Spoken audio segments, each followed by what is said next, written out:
Welcome back, everyone, to another incredible episode of Chat with Dan here. Now, for today on the show, she's back. What can I say? This is already a super badass, incredible evening to be speaking again with none other than the incredible, amazing, the badass, the superstar, the legendary, the super amazing Sydney. Sydney, how are you today?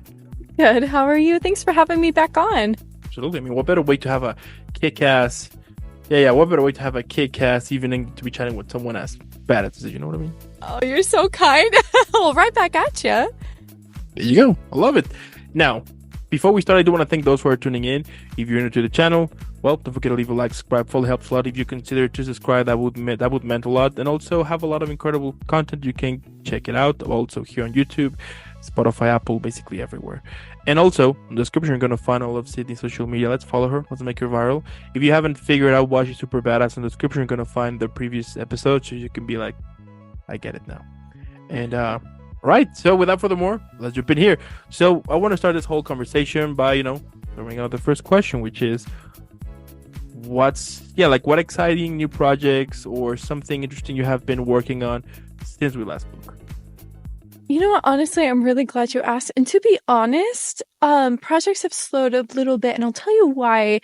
I realized that I was experiencing some types of burnout, and I had to step back and take a break. So after I talked to my coach and some loved ones, I decided, okay, let's stop for a little bit and come back. So for the past few weeks, I've actually been on a little bit of a sabbatical, but I'm grateful for opportunities like this to talk about burnout, because that is a real thing on social media. We always see people pumping out content constantly and their triumphs. And I think something we all need to work on normalizing is being willing to read yourself and take the time to step back.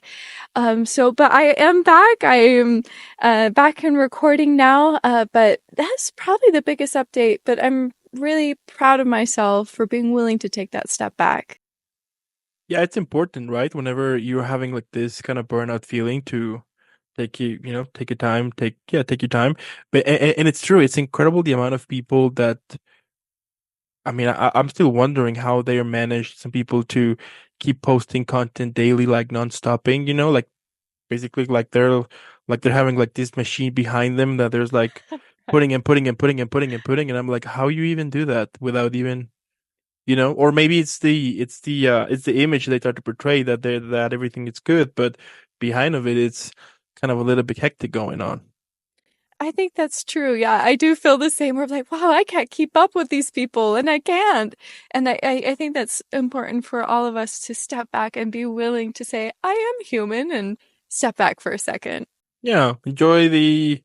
It's true. You know what? Yeah, you were right about that. The fact that why not take a break? Take some time to it, because otherwise, if you just keep moving forward, at some point, not that you're gonna break, but at some point, you're gonna be feeling even worse. And if you're having the opportunity for something, for something big, or something better, let's say, you might not give your 100% due to the whole, because you're exhausted, basically. Oh yeah, and the damage that can come with burnout is a very real thing, um and I've had that happen before where I went too hard too fast, um and it got to the point where it was almost traumatic. And so now I'm proud of myself that I took the time to step back and learn from my past mistakes. So Yes. I would say that's something that's exciting. Yeah, I like it. That's like more badass. Just saying. Yes. And tell me, what are some of the activities you enjoy to do when you were taking a break? I love drawing. That's something that I'm really trying to improve on. And so I'm currently doing 100 drawings challenge. So I pick a feature of the body and I just draw it 100 times. And that's so relaxing for me and fulfilling for me. So that's something I enjoy doing.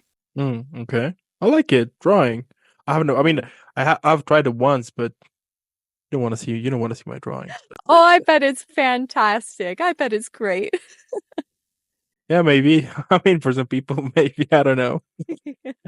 But that's great. That's great that you have like your own thing to kind of put back everything away and be like, you know what, I'm just gonna do my own thing, minding my business, and I'll be back. So Yes, exactly. that's cool. Now, all this time that that you've been into the whole voiceover and doing the work here and there, tell me, like, how do you think the whole voiceover industry has evolved in the years you have been worked on? I would say remote talent has been become a really big thing and a really hot topic in the voiceover industry. And that's something that I'm really excited about because there's so much talent all over the world. And, sometimes moving to a city like LA or New York or Dallas is a really difficult thing. And so to see remote talent, coming into fruition is amazing. And then I've met so many incredible people because of remote voice acting. So I hope to see more of that, as I go out through my career. And I think that also has opened the possibilities to, at the same time, be discovered in other countries too. Exactly. Oh, yeah. Especially with remote voice acting. Like, I've had the opportunity to work with people in Australia and New Zealand and England and all of these incredible places. And if we didn't have remote voice acting, I would have never had the chance to work with these people. And that's amazing because you discovered people who are, yeah, people who are either on the same, what's the word that I'm looking for here? Basically, what I'm trying to say here is that at the same time, it's great having the chance to meet so many people from all over the world, because you can also discover that perhaps a situation you are facing with, you can sometimes get the chance to know someone who is facing the exact same thing. And it's great to kind of know that, because I think at the same time you discover that your problem at that point has a solution, and it's okay to it, and it's actually more, you feel like more relaxed knowing that whatever you're facing, somebody else is facing it at the same time, you know? Oh, absolutely. That is very true. And I think that's really well said. And I think that's one of the beautiful things about the internet. Sometimes we realize the problems we're having is maybe not so unique, and maybe that means we're not so alone.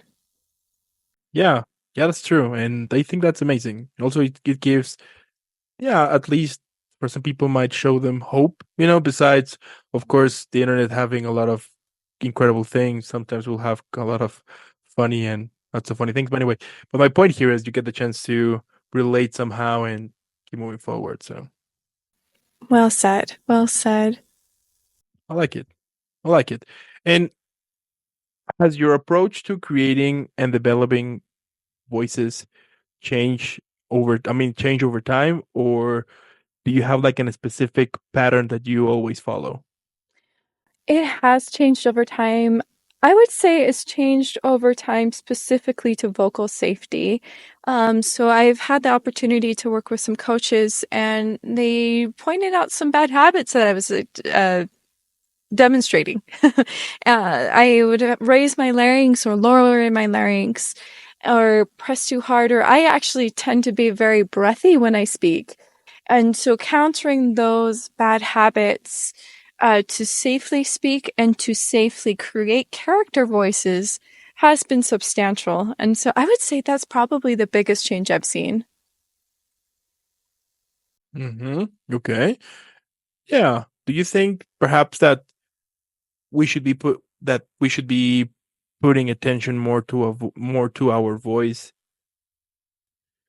I What do you would say think? so. Yeah, with especially vocal safety, because you don't have to do terribly much and you will blow your voice. And if you blow your voice, develop things like nodules and polyps and all that fun stuff, your voice won't be the same. The damage is permanent. And so to learn how to do aggressive voices and do vocal combat can be done safely if you know how to do it correctly. So learning how to scream properly, doing like the screamo properly, learning how to do those things. If you don't know how to do them correctly, you can damage your vocal folds and your vocal anatomy. So I would say that is something to watch for sure. And you can learn how to do it safely, but that's something you just have to pay attention to. Totally. Has it ever happened that to you, that you exhausted your voice Oh yeah.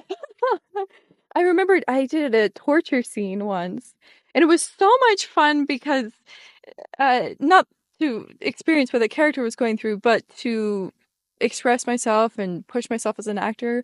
But after that, I felt like I was hit by a truck. I couldn't speak. Like I was on vocal rest for a few days after that. It's so I have experience, and I didn't do those screams safely, and so I learned the hard way, and I'm still learning how to do those things safely. That's awesome. I mean, that's awesome. The fact that you went over this kind of yeah, like experiment, perhaps. No, I mean, I wouldn't say experiment, but like more you discover like this new thing for. I mean, this kind of a like basically what I'm trying to say here is that you put attention to it to be like, oh, so I need to also be working on that too. Yes, exactly. Thank goodness for coaches. They will get you through. They'll help you out. That's awesome. And how long? I mean, and how long it took you to kind of recoup your whole voice when that happened? When that happened, I think it was 3 to 4 days, maybe even longer. I didn't have it quite back the same. So you can do some serious damage, if you're not careful. Yeah. Wow. 3 4 days. Yeah, it was a pretty rough scream. Wow. And were you able like to speak during that time or I could speak and I did speak, which is usually recommended against, but it was usually brief, or I would try to let my friends know and coworkers know, like, hey, I'm on vocal rest right now. So I'd usually resort to writing, but or signing. uh, I did speak, but it was very gravelly. I was in my vocal folds were pretty rough shape. wow, so for a second you were sounding like Vito Corleone from The Yes, Godfather? I would say so.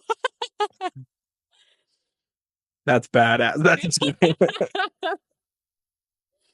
you know, who knows? Maybe like at that point you could got the opportunity to create your own mafia character. You know what? I love it. Yes, and just be this female ringleader. Like, I love it. Let's do it. Totally. I mean, perhaps after that your voice would have been even worse, but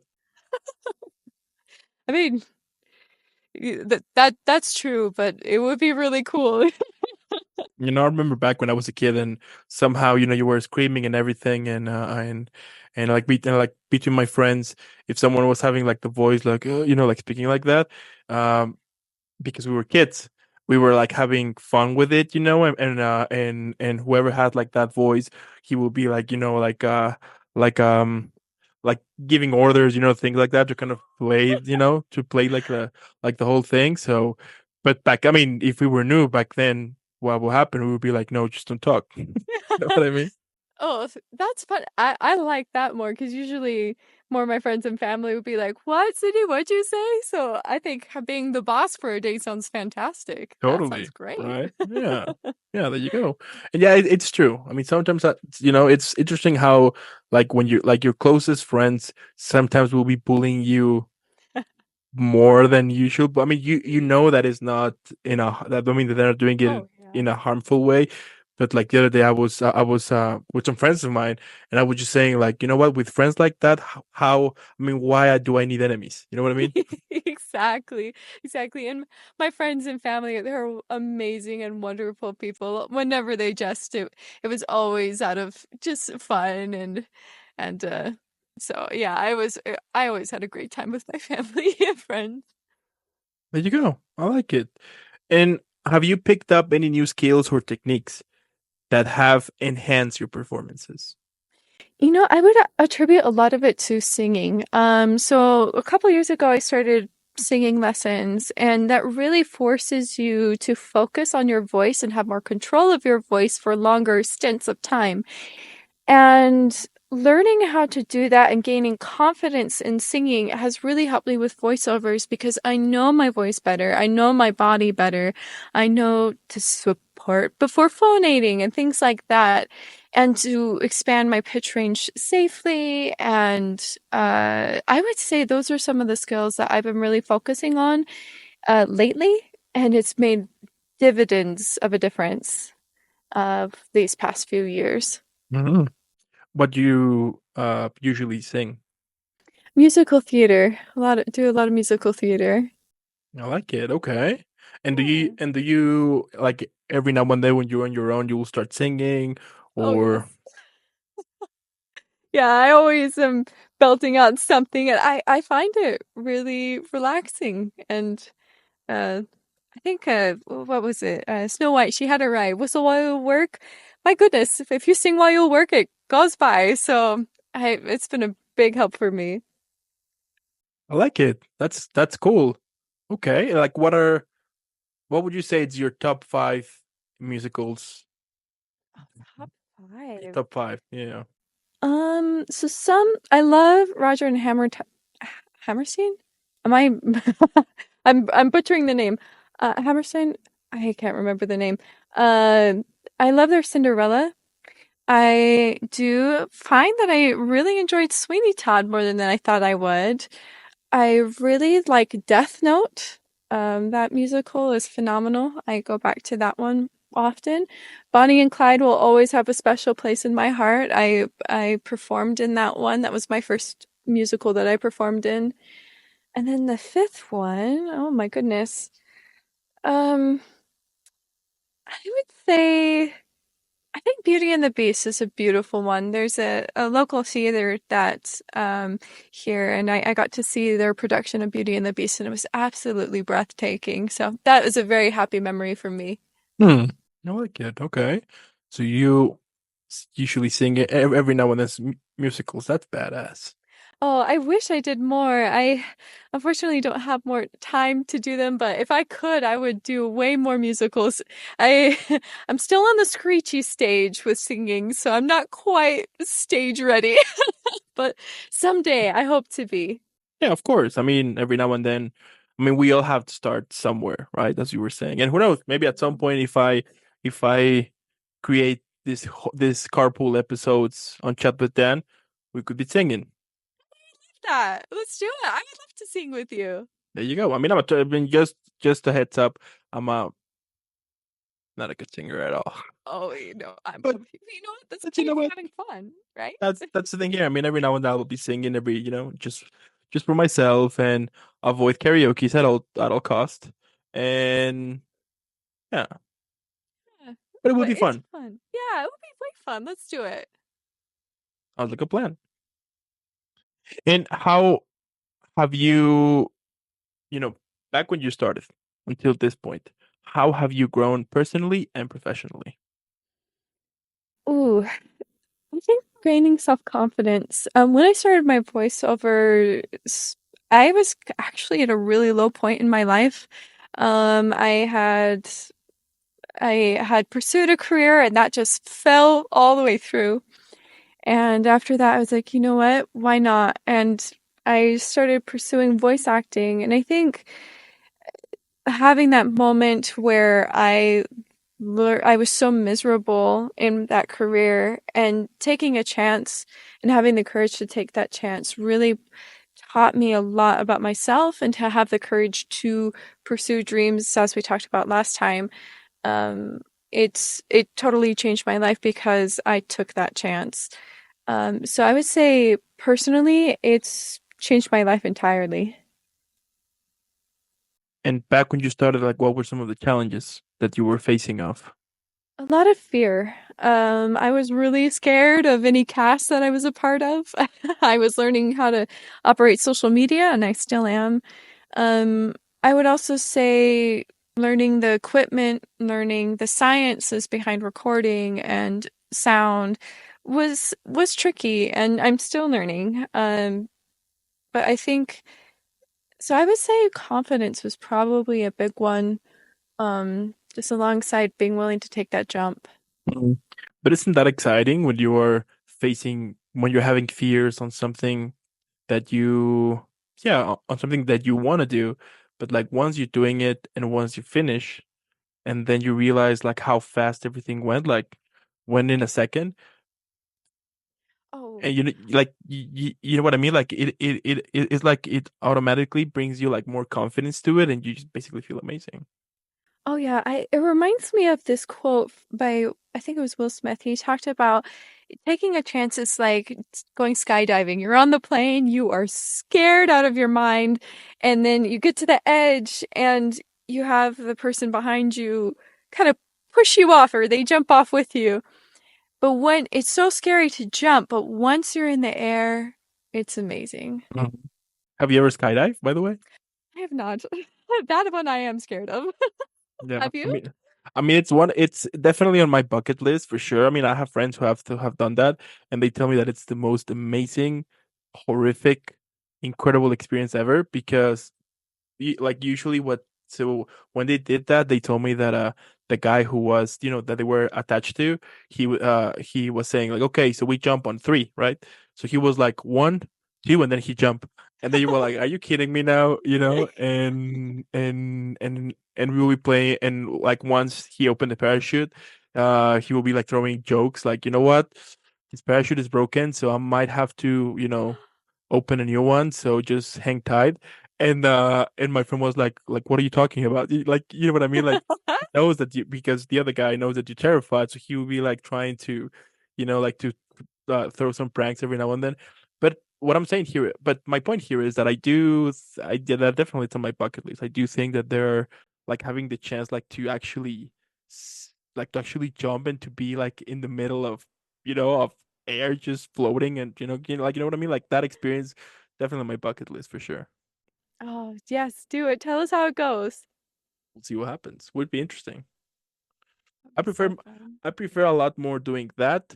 That what is the other what is the other thing that they basically put a rope in your feet and they throw you and you just start to Oh, bungee jumping? bungee jumping. There you go.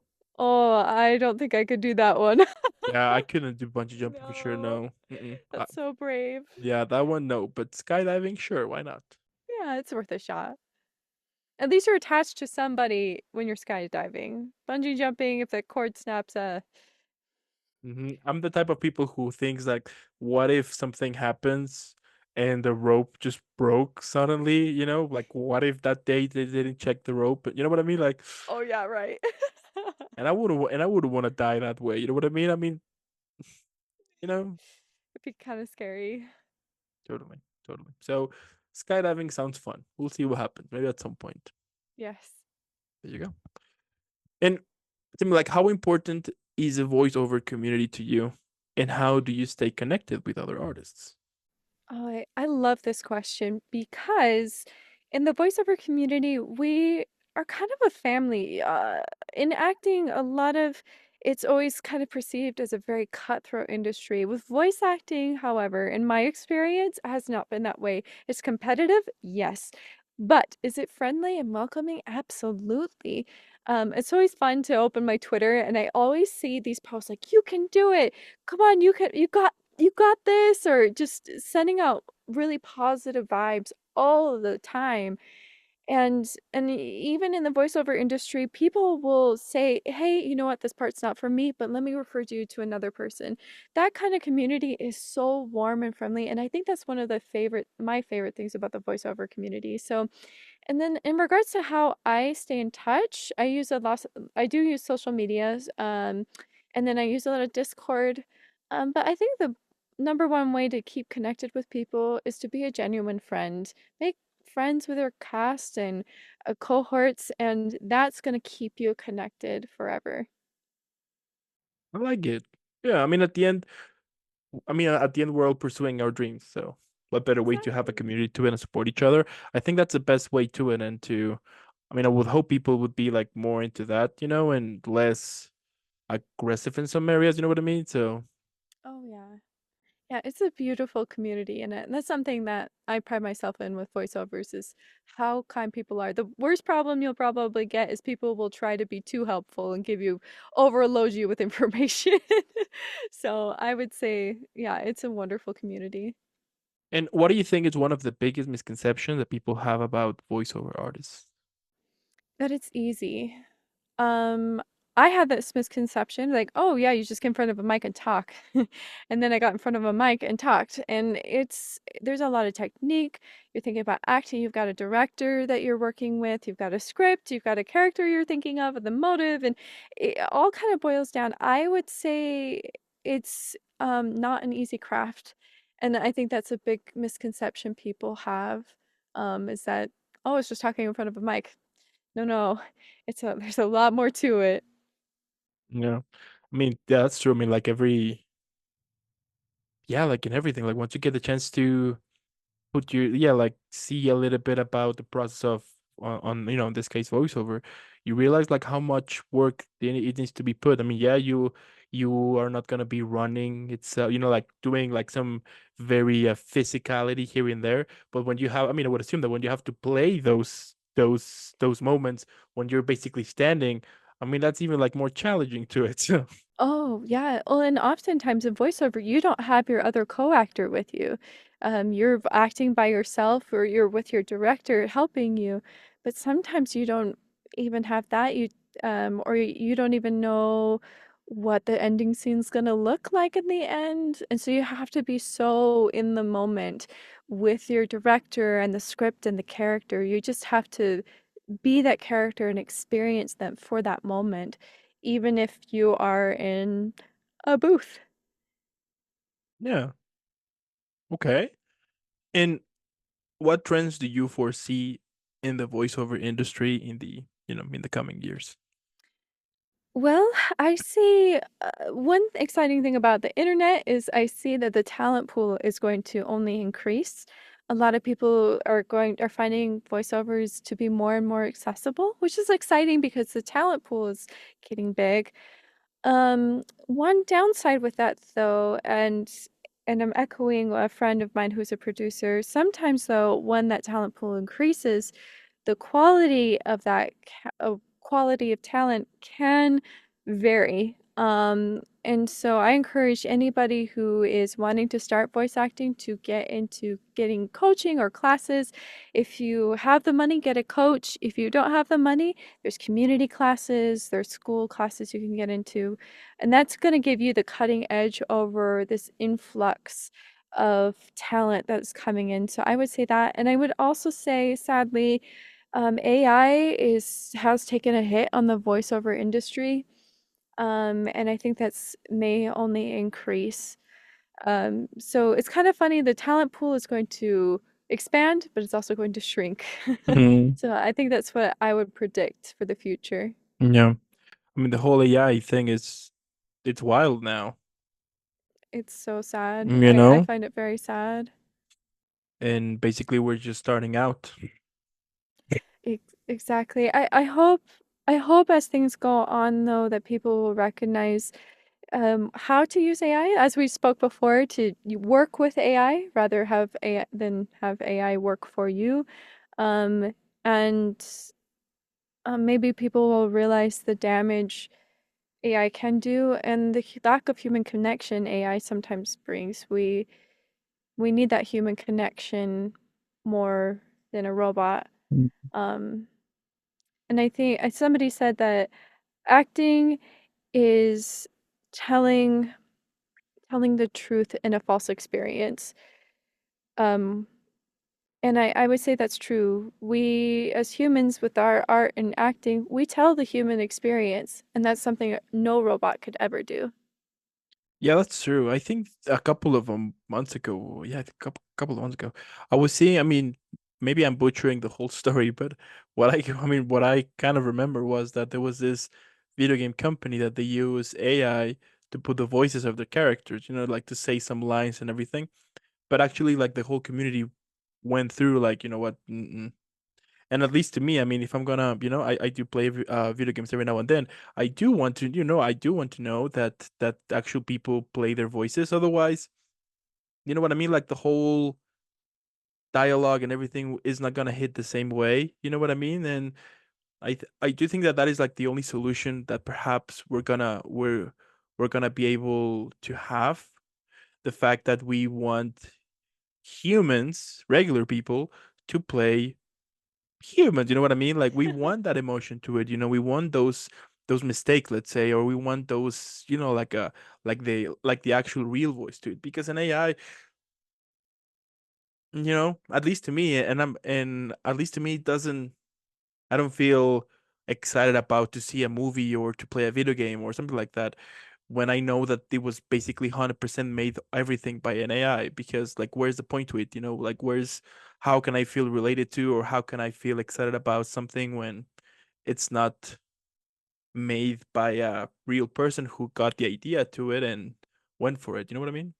Exactly. And now that I remember, it's telling the truth in a false circumstance. I said the phrase wrong. But yeah, exactly. We can't have the human experience with AI. And I think it's a bit also true in commercial work, where if I hear a commercial with AI, I feel like the company's just after my wallet versus companies taking a stand and taking the care to have a human actor portray or deliver a commercial.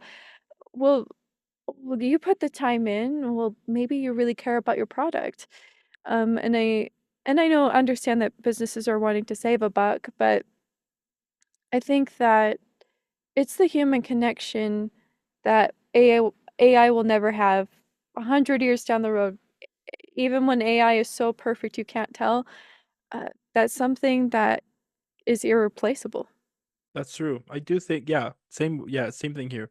It's true. I mean, you can't AI, no matter how advanced at some point might be, he's not gonna be able to represent 100% the emotions of a regular, of a regular human being. I mean, yeah, an AI can do somebody else's job in a second. That's true, but the emotions, I do think that's like the thing that no matter what, I think that's the only edge or advantage that we have at this point and for the future as well. That we want those emotions. We want to know. We want to relate somehow on the characters we see every now and then, and if that was replaced by an AI, it's not gonna be like the same excitement back when you were kids, let's say, and you were rephrasing the lines of a movie you saw. You know what I mean? Like, that Yeah. excitement to it is not gonna be the same if you know that it was made by an AI. Oh yeah, and characters and performances in movies and media, they really impact our lives. I mean, I definitely wouldn't be in voiceovers if it wasn't for things like Looney Tunes or franchises like Sonic the Hedgehog or all these other different communities. These things have totally changed my life, and um, you know, AI can't really keep up with that.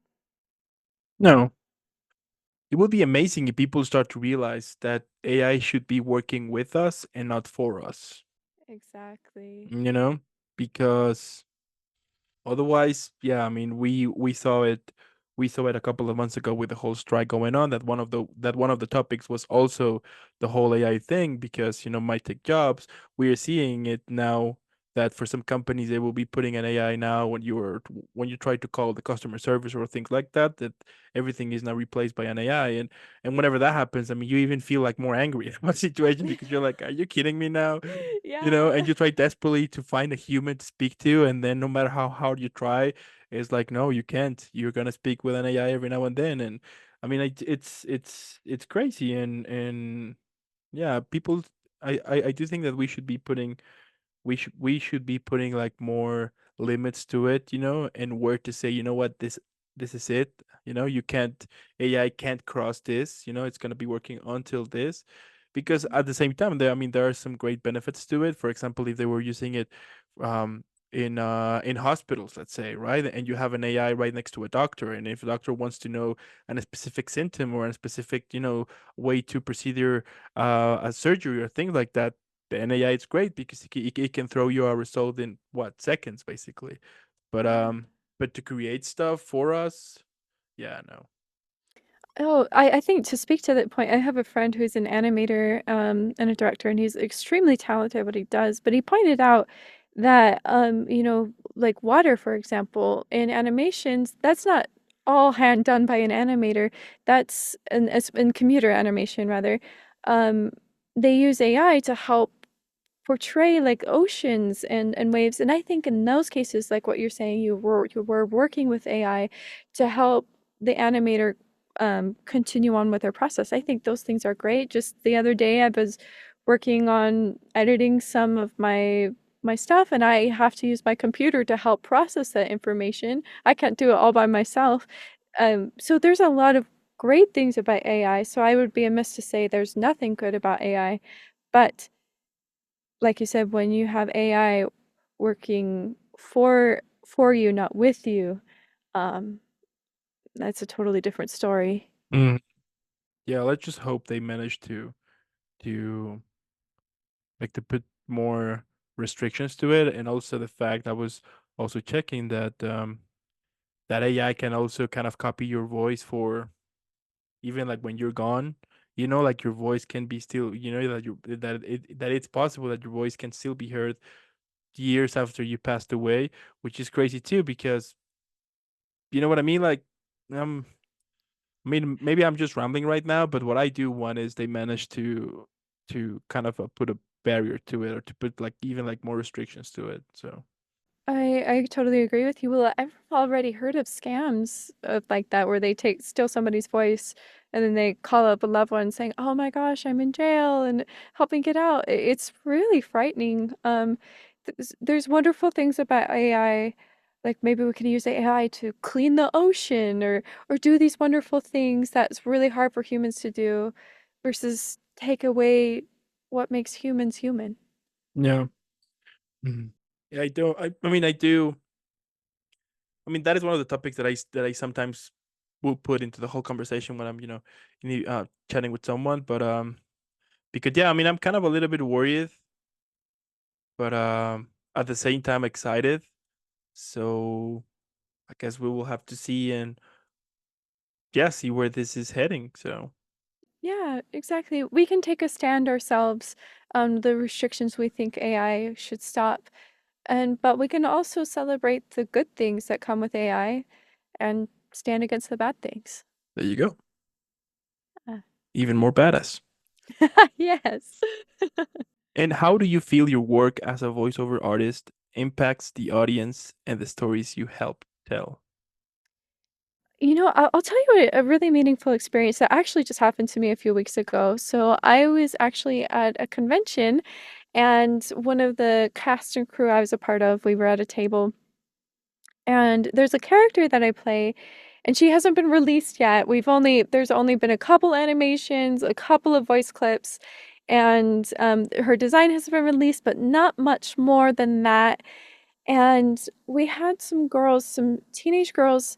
One of them was our first convention, and they stopped and they gave us a picture and made a little handmade bracelet and gave it to us just because they were so excited about this character. And I think for me, that made the whole convention for me to see where this character, even though she's barely known, or she's not known much, there's not much about her that's widely known, uh, come out to already have an impact on people and be excited.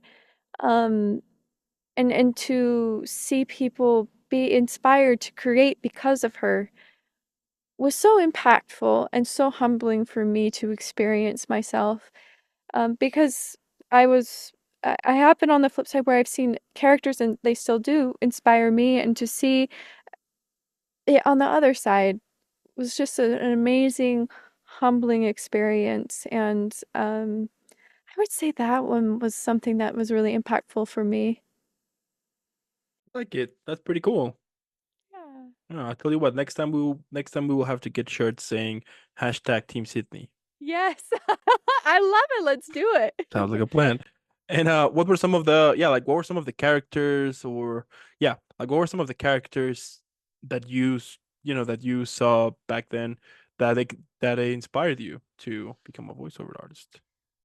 Mel Blanc was a really big one for me. So I grew up on Looney Tunes, and I remember sitting down with my dad. He would watch with us kids, and he would show us his favorite Looney Tune episodes. And I remember one, and I don't remember the name, but there was one episode where a Bugs Bunny was going against this opera singer, and another one where Bugs Bunny was going against this wrestler.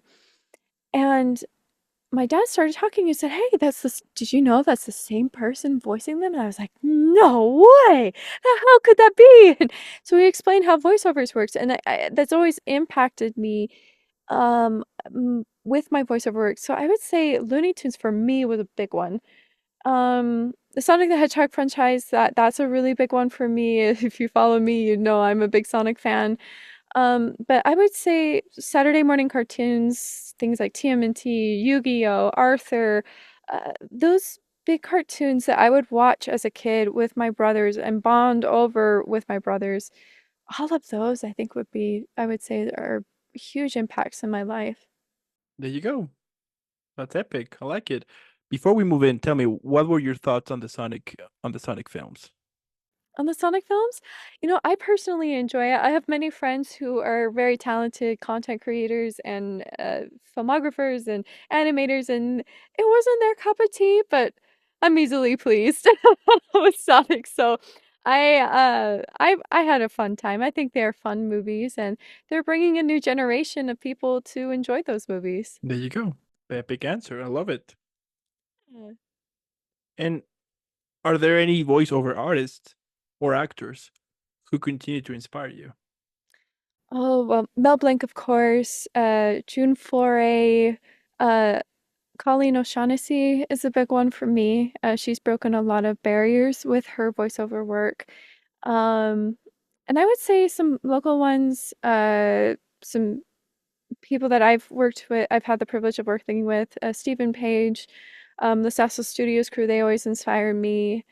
Um, people like that, and Andrew Hamblin, and so many other people that I can't even name that I've had the chance to work with just inspire me to new heights, and I'm so grateful for them. There you go. And I mean, I'm super sure that at some point, I mean, the list with people you have worked with is going to be huge. So, Yeah. I hope so. That would be great. absolutely, that's going to happen. Hear me on that. And what do you think? Yeah, like at this point, what do you think the 10-year-old version of yourself would think about you right now? Hmm. That's a good question.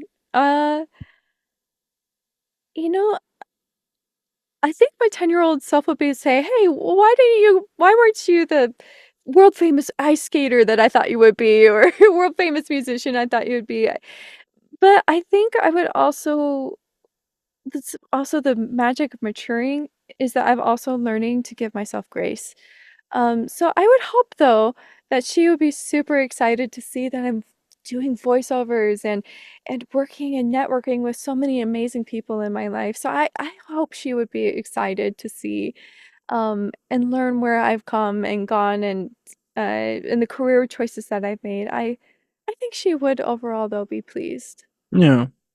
Yesterday I was in the whole wormhole of Reels, and then I saw this video with this quote that basically just blew my mind away, which was saying that what you're doing right now is what is actually like I'm butchering, god damn it. Anyway, the point here is that it was saying that what you're doing right now is what makes you is what you thought that it was gonna make that dang it, yeah, I'm butchering this word. Let me just try to think for a second. You got this. Yeah, I do. I have to. Um, right. So it was going something. Yeah, it was something like that back then. You wanted to do something. I mean, you were excited to do something because it was gonna make you happy, and right now you're doing it. Yeah. You know what I mean? Like once, like what you thought that was gonna make you that what you wanted in life. Basically, you're actually doing it right now, somehow. I I love that, and it reminds me of this quote from a movie called Isn't It Romantic? And at the end of it's about this girl, she goes on this fantastical adventure of what she thought she would like her life to be. And went up to her and said, "Do you realize maybe that you're already living your dream life?" And that really impacted me because that made me look at what I do have. I have wonderful friends and family. I have this amazing opportunity to be interviewing with you, which I never thought in a million years that somebody on a podcast would want to interview me or things like that. And I'm maybe we're already living our dream life that we don't see. More badass. I mean, you say it. You Yeah. saw. I mean, what I wanted to say, you say it. So thank you. Oh no, you laid down the groundwork. It was perfect. But yeah, it's true. I mean, we sometimes to think. I mean, we sometimes tend to see I mean, to not be, yeah, to not see it like everything we have done so far. And once you realize that you're actually like all the work you have been able to pull through and to be where you are right now, maybe sure it's not where you want to go as the like to be on the end goal. But hey, these are your results. I do think that sometimes we will be harsh on ourselves to want more instead of just enjoy it. You know, you're actually enjoy your victories, enjoy whatever you have gone through because all of that has pulled you to where you are right now. You know, you are like I mean, right now you are like the better version of yourself as what 2 years ago, a couple of years ago. So Yeah, that's so inspiring. It reminds me of a quote from the Pixar movie Soul, and I'm going to butcher this. And that's something that I've had to learn with dreams and pursuing dreams is they talk about this story of there's a little fish and it goes to an older fish and the little fish is like, I want to find the ocean. Where's the ocean? And the older fish is like, well, you're swimming in it. And the younger fish is like, but this is just water. And I think that's something you can realize with trying to pursue dreams is, oh, wait, I am in the ocean, not just water. that's true. That's the thing here. I mean, sometimes we will just don't realize that. You know what I mean? Like, yeah, yeah, this is epic, I love this discussion. right? Same here. It's so inspiring. And any thoughts or messages that you would like to share to our listeners or viewers? Ooh, let me think on this one. I think I would share what I shared last time because it's something. Well, you know what? Actually, I take that back. So my best friend, she and I are super close, and we've had the opportunity to do a lot of traveling together. But before we started doing traveling, I told my friend, "Oh, I really, really want to go to Japan. It's my dream to go to Japan. I've always dreamt of it since I was in high school." And she said, "Sydney, why not?" And it totally changed my mindset. Why not? Why can't I? Why shouldn't this be a thing? And her saying that really changed my outlook. And it goes back to pursuing dreams and having the courage to pursue your dreams is why not? Why couldn't you? And to give yourself a chance to experience that. So I would say be willing to say to yourself, why not? Epic. I love it. Yeah, that's true. Why not? You know, I do think that that should be a question that we should be asking ourselves more instead of complaining or, Yeah. not wanting to do something because we're afraid of a reason. Just to say why not, At least I do think that when you ask yourself why not, it tends to it tends to push you into what you really want or to discover something new. I mean, back now that I'm thinking of it, I started this platform like that. I was asking myself, why not I just do this? I have Yeah, nothing to lose. exactly. And I'm so glad you did because now I've had the opportunity to connect with you and talk with you about these amazing and inspiring things and important discussions. Totally, totally. Yeah, I mean, I mean, if you have, I mean, if you, yeah, if you manage to tell me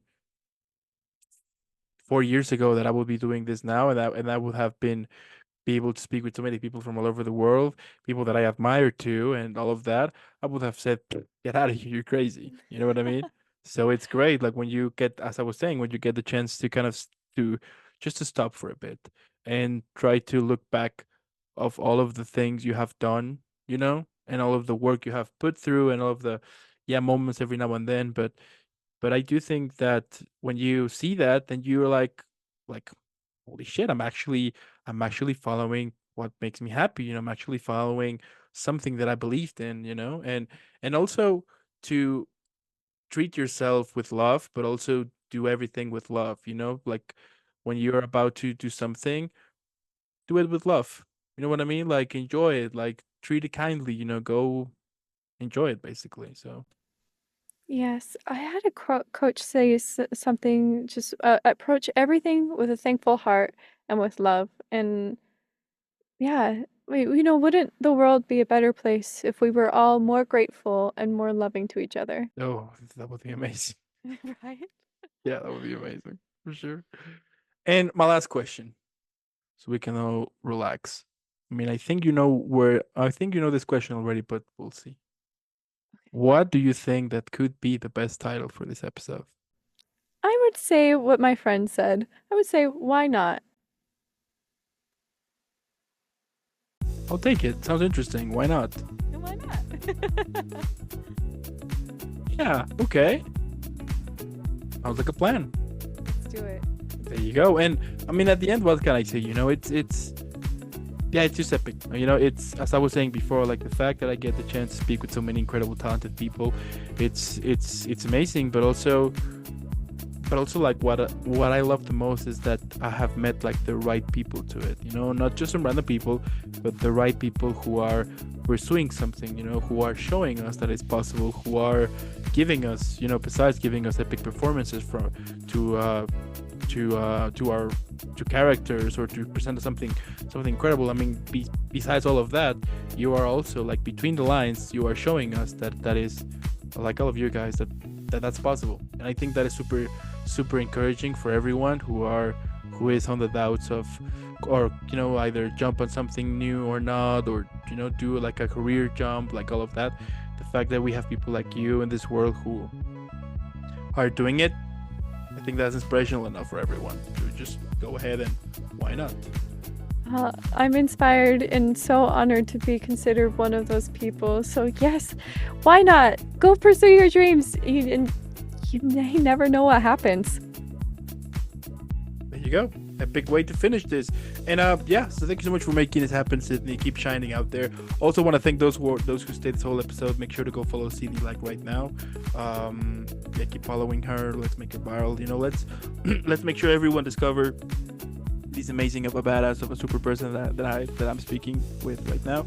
And don't forget to subscribe, helps a lot. And again, Sydney, keep shining, keep rocking, keep doing what you do. You're doing it super incredibly and badass. And I'll see you in the next one. Sounds good. Thank you. All right.